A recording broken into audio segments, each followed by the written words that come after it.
पाकिस्तान तहरीक इंसाफ के इस्लामाबाद में होने वाले जलसे की, जो इस वक्त जारी है। संगजानी मवेशी मंडी के पंडाल में बड़ी तादाद में रहनुमा और कारकुनान जमा हैं। पंजाब और खैबर पख्तूनख्वा से काफिलों की आमद का सिलसिला जारी है। इंतजामिया ने शहर इक़्तिदार के तमाम दाखिली रास्तों को कंटेनर्स रखकर सील कर दिया है। मेट्रो बस सर्विस भी ताअत्तुल का शिकार है।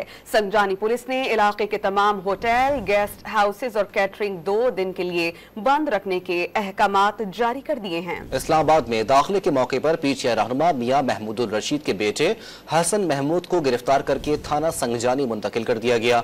उधर सवाबी में इस्लामाबाद जलसे के लिए सरकारी वसाइल का बेदरीग इस्तेमाल किया जा रहा है। जलसे के काफिले में 25 फायर ब्रिगेड और 8 एम्बुलेंसेस शामिल की गई हैं।